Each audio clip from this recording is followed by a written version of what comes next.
After 8 years of living in a cramped one-bedroom apartment and saving every extra dollar from my police officer salary, I had finally done it.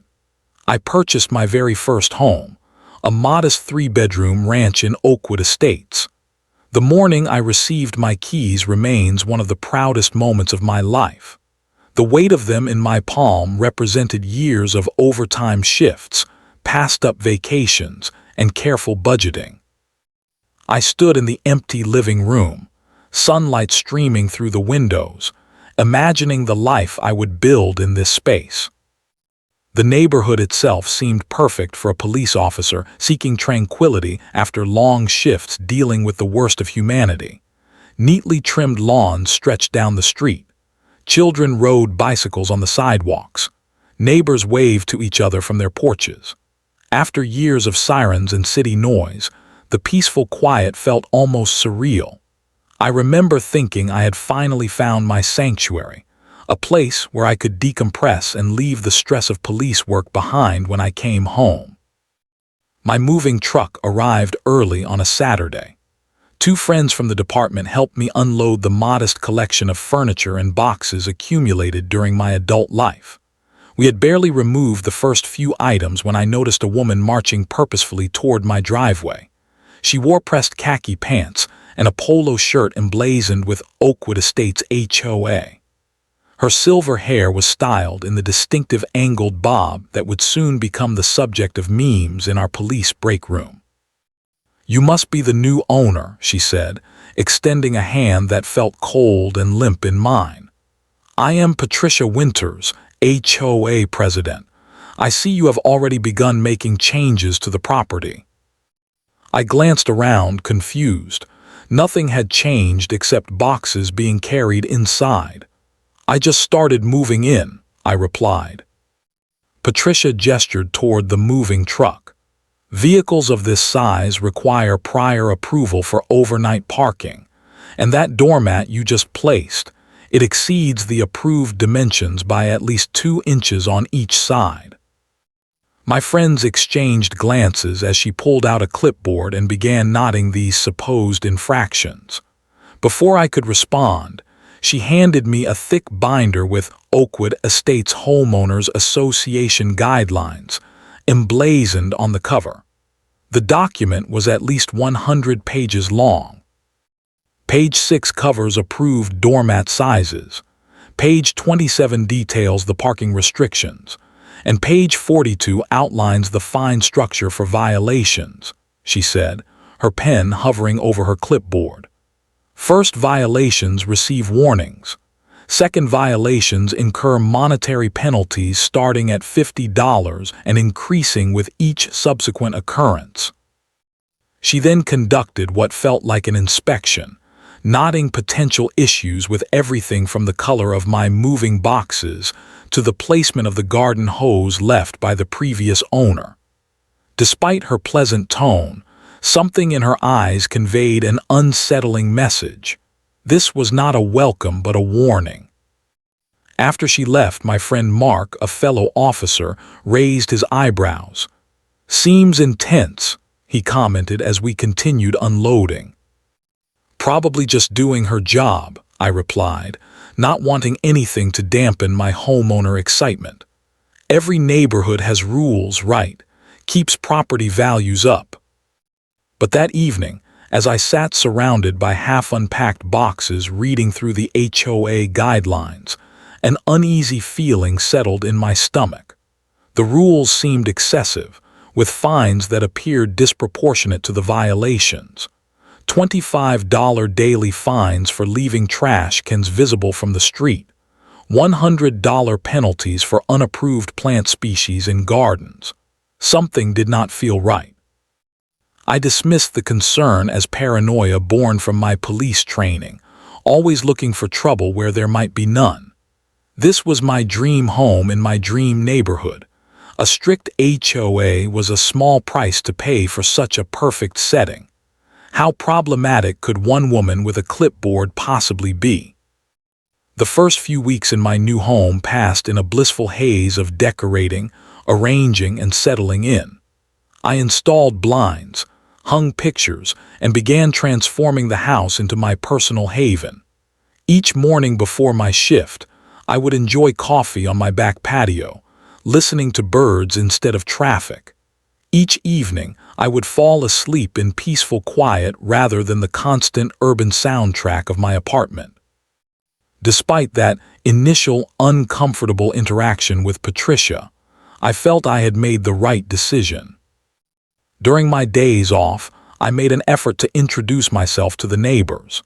Most seemed friendly enough, though I noticed distinct reactions whenever I mentioned meeting Patricia Winters. Some immediately stiffened, changing the subject. Others launched into effusive praise about how she maintained neighborhood standards. These contradictory responses piqued my professional curiosity. Tom and Ellen, the retired couple next door, welcomed me with a homemade lasagna and warnings delivered in hushed tones. "Watch yourself with Patricia," Ellen advised as Tom nodded solemnly beside her. "She runs this place like her personal kingdom. The board members are all her friends who rubber stamp whatever she wants." "Is it really that bad?" I asked, still optimistic. Tom sighed. "3 families on this block alone have moved out in the past year because of her. The Miller family across the street got fined because their Christmas lights stayed up 2 days past the January 5th removal deadline. Their son was in the hospital with appendicitis." I thanked them for the warning but remained unconvinced. My experience with difficult people through my police work had taught me that clear communication and reasonable cooperation usually resolved most conflicts. Surely Patricia would respond to a professional, respectful approach. My optimism began crumbling exactly 23 days after moving in. The first note appeared tucked into my front door when I returned from a particularly exhausting night shift. "Violation notice. Trash receptacle visible from street beyond permitted hours. First warning." I checked my security camera footage and discovered Patricia had placed the note at 6:05 a.m. My trash can had been left out 5 minutes past the 6:00 a.m. requirement. 3 days later, another note appeared. "Violation notice. Unauthorized alteration to landscaping." I had pulled 2 weeds while checking my mail. The following week brought notices about excessive vehicle parking when my sister visited for dinner and unapproved window coverings for the standard blinds I had installed, blinds identical to those on several other homes in the neighborhood. The confrontation that ended my honeymoon period with Oakwood Estates occurred over a garden hose. I had watered some newly planted flowers and left the green hose coiled neatly beside the spigot while I went inside to answer a phone call. 20 minutes later, I heard sharp knocking at my door. Patricia stood on my porch, clipboard in hand. "Garden equipment must be stored out of sight when not in active use," she stated without greeting. "The hose is visible from the street." "I just stepped inside for a moment," I explained. "I am going back out to finish watering and put it away." "The rules do not include exceptions for temporary violations," she replied, making a note on her clipboard. "This will be your 4th violation notice this month. The next will incur financial penalties." Something in her tone, the subtle satisfaction, triggered my investigative instincts. "May I see where that specific rule is written?" I asked politely. Her eyes narrowed slightly. "Section 7, Paragraph 3 of the Landscaping Guidelines. You received the complete rule book upon moving in." When I retrieved my copy and found the section, I discovered it actually stated that garden equipment should be stored properly when not in regular use, not the absolute prohibition she had claimed. When I pointed this out, her expression hardened. "The Architectural Control Committee interprets the guidelines," she stated flatly. "Your interpretation is irrelevant." Later that afternoon, Ellen invited me for coffee and revealed what I had begun to suspect. She targets new homeowners especially, Ellen explained. Tests boundaries, sees who will push back. Those who challenge her get special attention until they either submit or leave. Has anyone ever stood up to her successfully? I asked. Ellen shook her head. Most people do not have the energy for the fight. She has been president for 9 years because nobody dares run against her. Those who tried found themselves buried in violation notices and fines. I sipped my coffee thoughtfully, connecting patterns I had observed through my police training. The selective enforcement, the intimidation tactics, the manipulation of rules, these were the tools of petty tyrants throughout history, just deployed on a smaller scale. As I walked home that evening, I realized the honeymoon phase had officially ended. This was no longer just about protecting my investment or enjoying my new home. Something fundamentally unjust was happening in Oakwood Estates, and my professional instincts would not allow me to ignore it. The transition from occasional notices to full-blown harassment happened with remarkable speed. During the next month, my mailbox became a repository for violation notices printed on aggressive red paper. Each one detailed increasingly absurd infractions. Decorative rocks in my garden measured 2.3 inches in diameter when the maximum allowed was 2 inches. The shade of white trim paint on my windows was Arctic white instead of the approved snow white. A bird feeder attracted excessive wildlife to the neighborhood. The absurdity might have been comical if not for the psychological toll it began taking. I found myself hesitating before making even the smallest changes to my home, wondering what rule I might unwittingly break.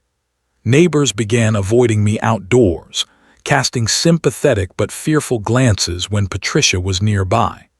I had faced armed suspects with less anxiety than I now felt pulling into my own driveway. I attempted reasonable communication multiple times.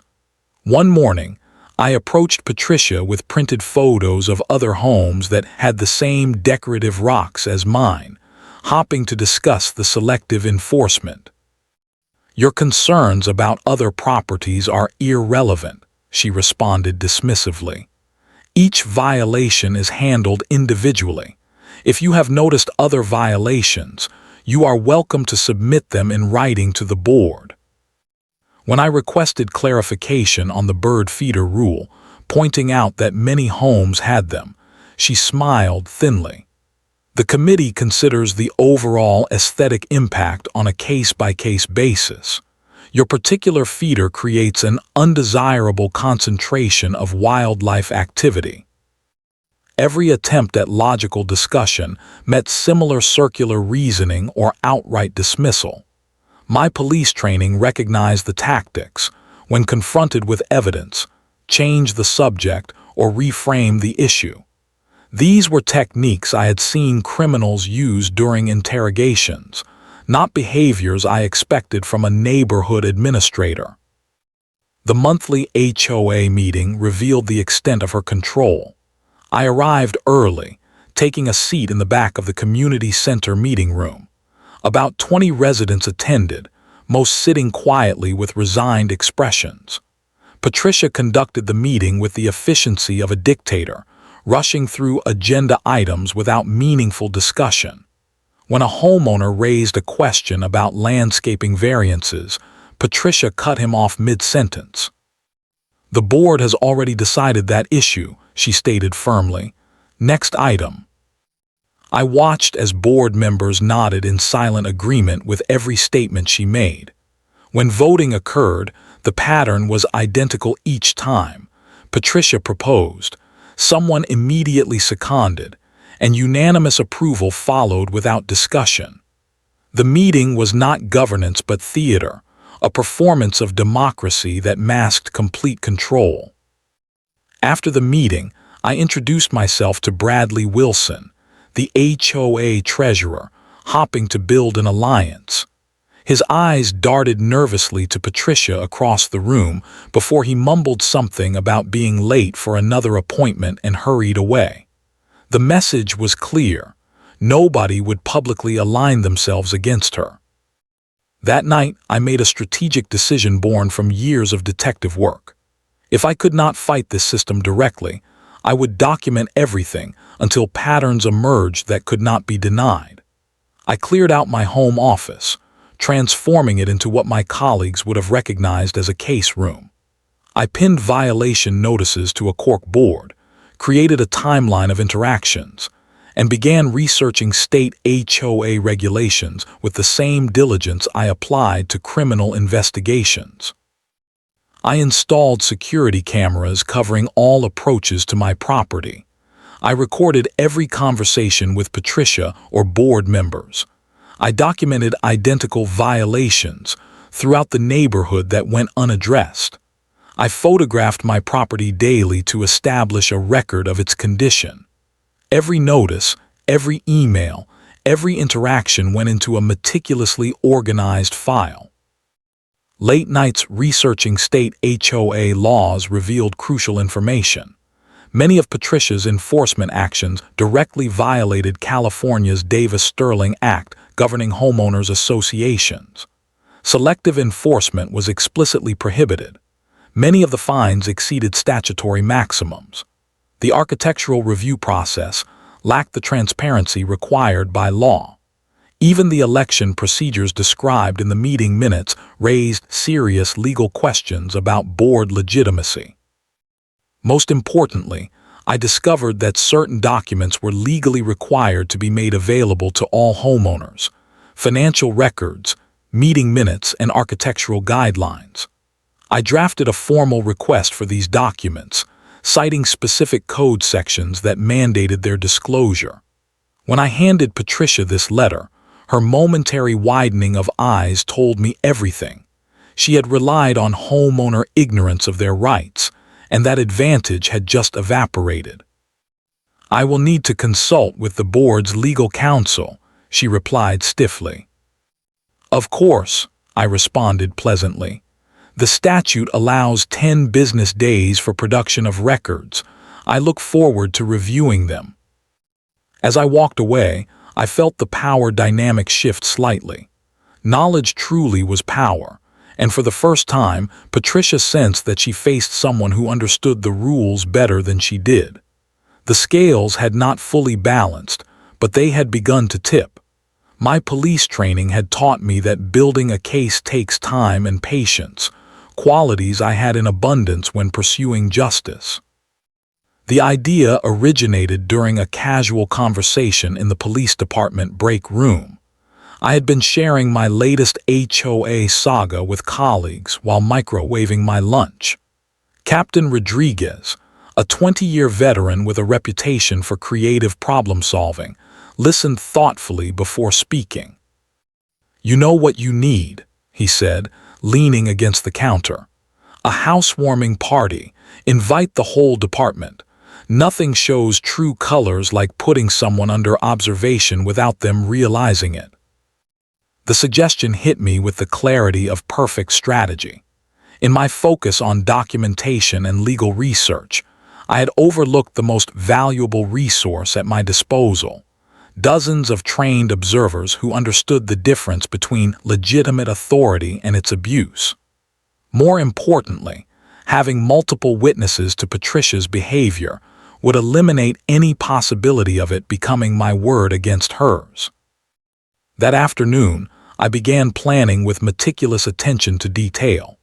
The invitations went out to carefully selected colleagues, not just friends but strategic allies.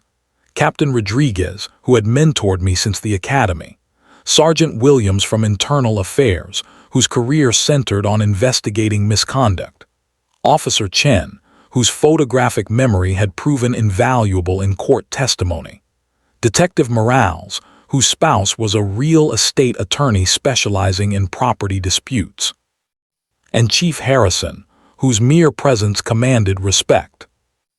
I reviewed the HOA guidelines obsessively to ensure perfect compliance. The rules permitted social gatherings of fewer than 30 guests without special permits. Parking regulations allowed visitor vehicles during daylight hours without restriction.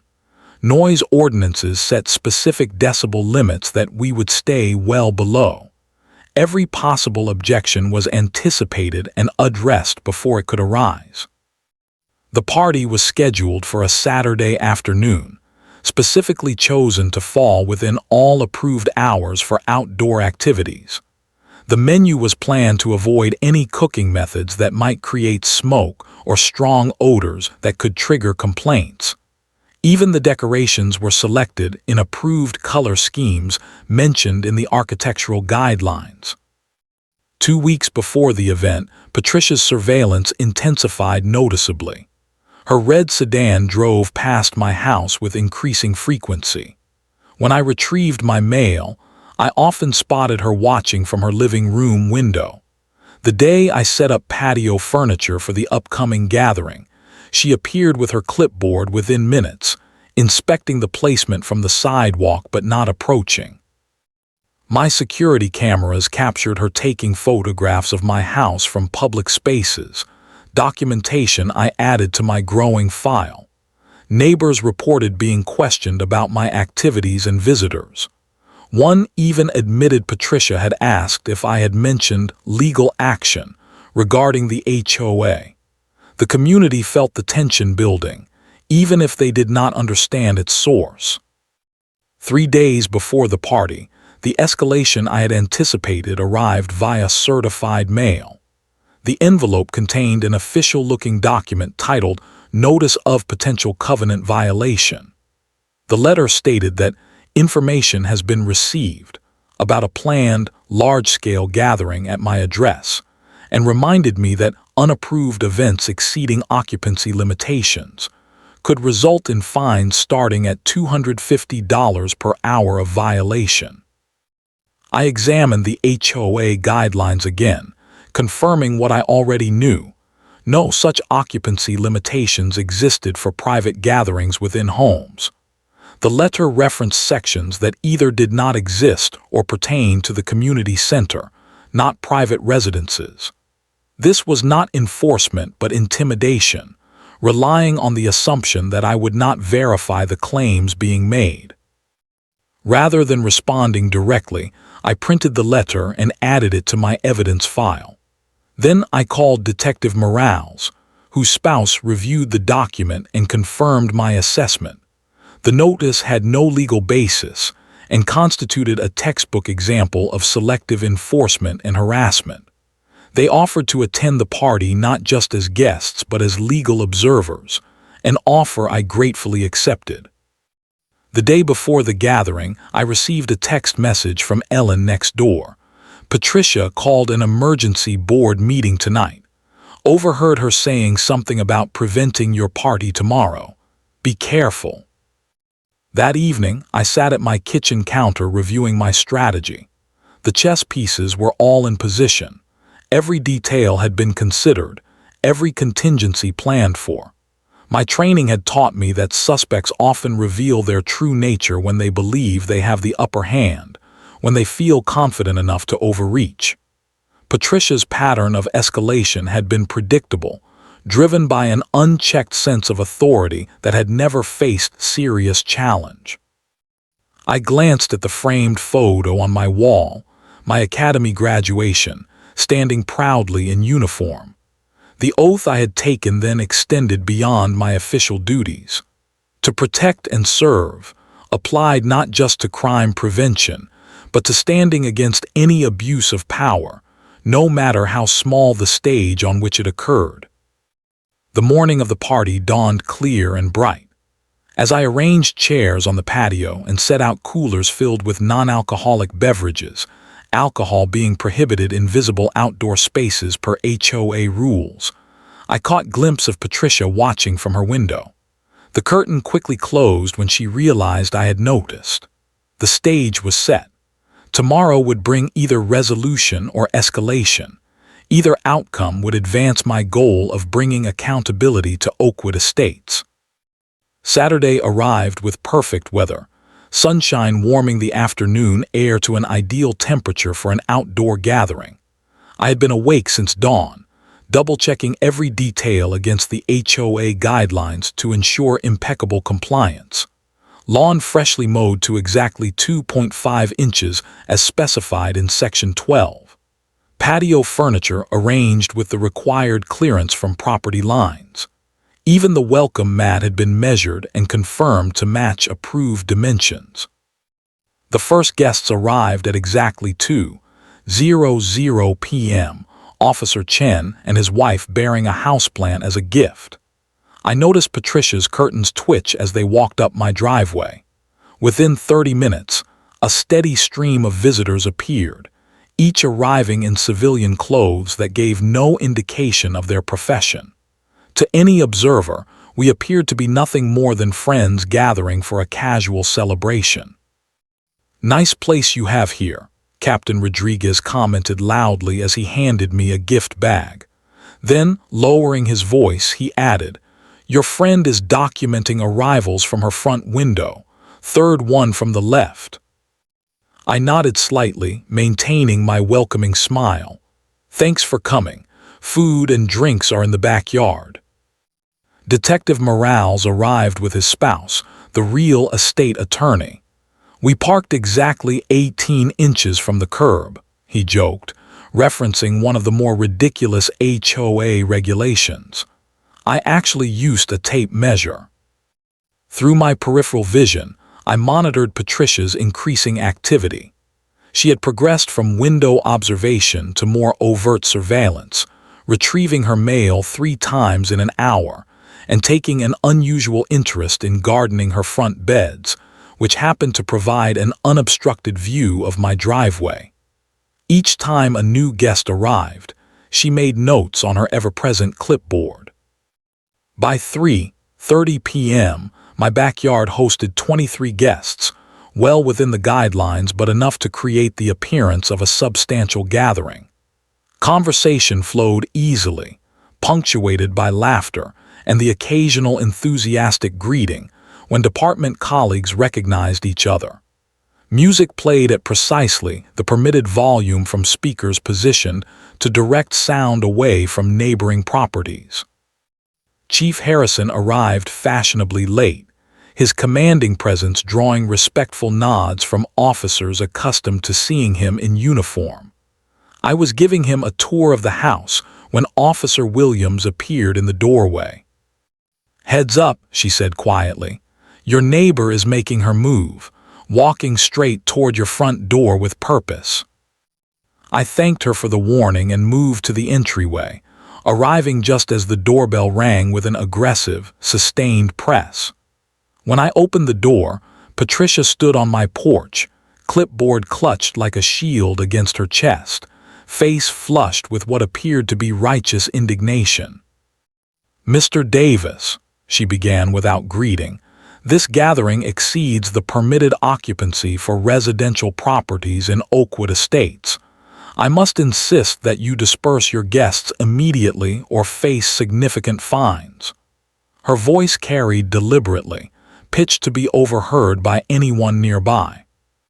"Good afternoon, Patricia," I replied calmly. "Would you mind showing me the specific guideline you are referencing? I reviewed the HOA documents thoroughly and found no occupancy restrictions for private gatherings." She thrust a document toward me. "Section 22, Paragraph B clearly states that gatherings exceeding 15 persons require prior board approval." I examined the paper, noticing immediately that it was not from the official guidelines but appeared to be a newly created document. This is interesting. When was this rule adopted? The most recent amendments I have on file are from last October. Her confidence faltered momentarily. "The board has emergency authority to implement rules for community welfare." "I see. May I see the meeting minutes where this was discussed?" I maintained a professional, courteous tone, the same I would use when questioning a witness whose story contained inconsistencies. "That is irrelevant to the current violation," she deflected. This gathering must disperse within 30 minutes, or I will be forced to take further action. What action might that be? I inquired. The HOA has enforcement mechanisms for serious violations, she stated vaguely, her voice rising slightly. At this point, Chief Harrison appeared beside me. Is there some problem here? I am James Harrison. He extended his hand, which Patricia automatically shook. Patricia Winters, HOA President, and you are? Chief Harrison, Metropolitan Police Department. He smiled pleasantly. Robert has been one of my most valued officers for years. The color drained from Patricia's face as she processed this information. Her eyes darted around, now noticing other guests who had gathered in the living room, each face suddenly registering differently as she realized their potential profession.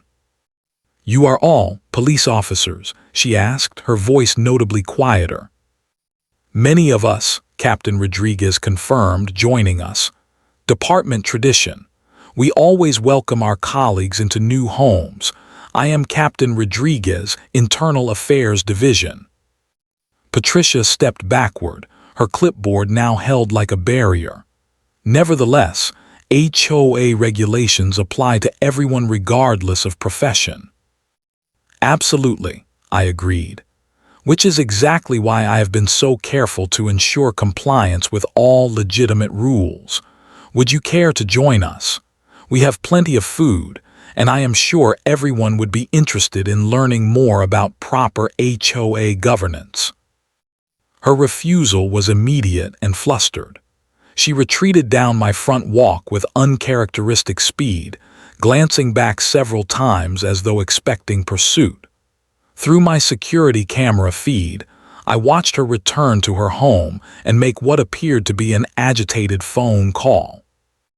Approximately 40 minutes later, the distinct sound of sirens approached our neighborhood.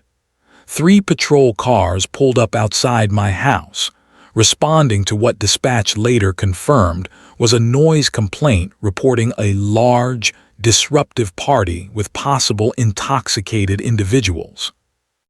When officers Ramirez and Johnson, both from the evening shift at my precinct, stepped out of their vehicles, confusion crossed their faces as they recognized several department vehicles parked nearby.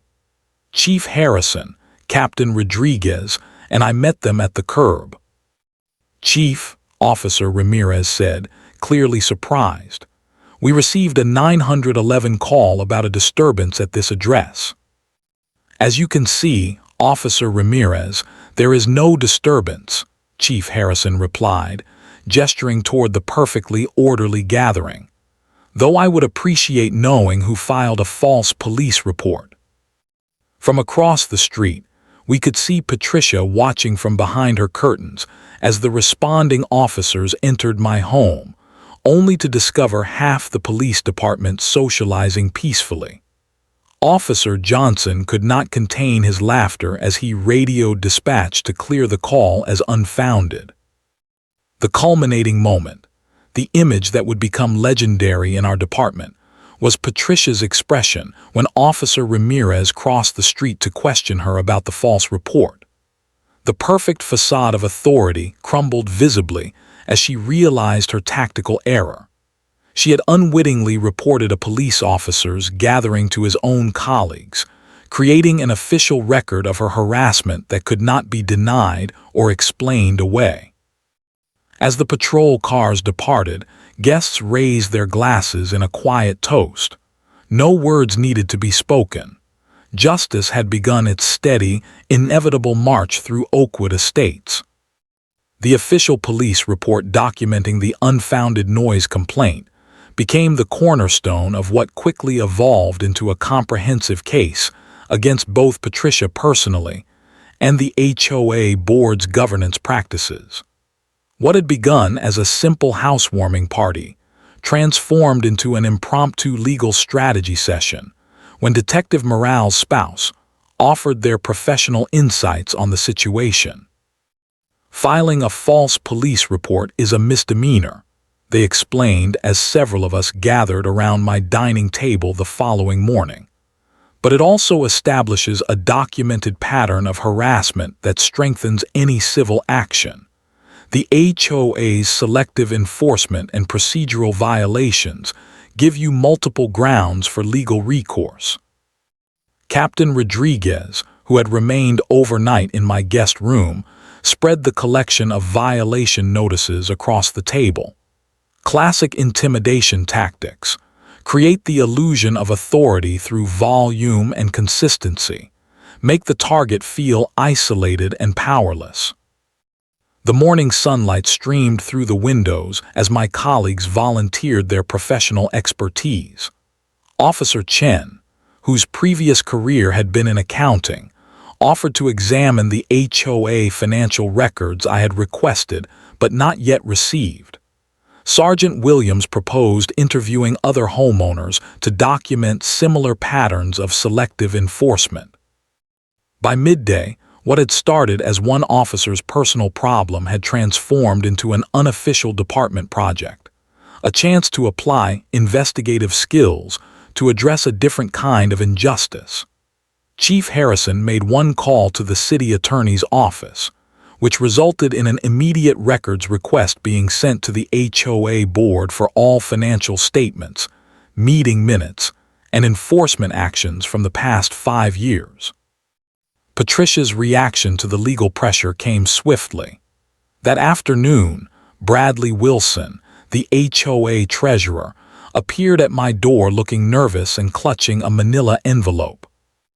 "These are the financial records you requested," he said hurriedly, glancing over his shoulder as though expecting to be observed. "Patricia does not know I brought them directly to you. The board meeting last night was concerning." I invited him inside, where Officer Chen reviewed the documents with professional interest. His assessment was immediate and damning. "These accounts show significant irregularities," he noted, pointing to several entries. "Administrative fees without corresponding services, fines collected but never properly accounted for, and this reserve fund appears to have been accessed for non-emergency purposes without proper authorization." Bradley nodded miserably. "Patricia controls everything. The rest of us just sign what she puts in front of us. We never see the actual bank statements." "Why come forward now?" I asked. "The police response yesterday changed everything. Word spread through the neighborhood within hours. This morning, my phone has been ringing constantly with residents asking questions about financial transparency and election procedures. People are finally speaking up." Over the next week, evidence accumulated with remarkable speed. Neighbors who had previously avoided eye contact now approached me with documentation of their own experiences, years of selective enforcement, arbitrary fines, and intimidation. One elderly couple shared recordings of Patricia threatening to place liens on their home over unapproved garden borders. Another provided emails showing different standards being applied to properties owned by board members versus other residents. The most damning evidence came from an unexpected source, Patricia's former assistant on the Architectural Review Committee. She provided internal communications showing that Patricia regularly manipulated inspection reports to target specific homeowners she considered problematic. The documents included a watch list of residents who had questioned her authority, with my name recently added and highlighted. By the end of the second week, board members began actively distancing themselves from Patricia. Bradley was not the only one providing information. The secretary and 2 committee heads had come forward with additional documents and testimonies. When Patricia called an emergency board meeting to discuss legal strategies against disruptive homeowners, none of the other members attended. The legal machinery moved with inexorable momentum.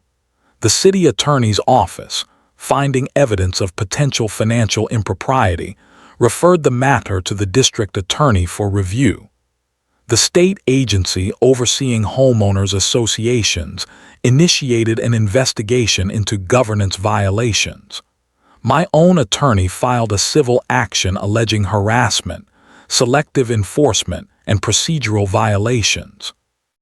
Patricia attempted one final power play, placing a lien on my property for unpaid fines and assessments.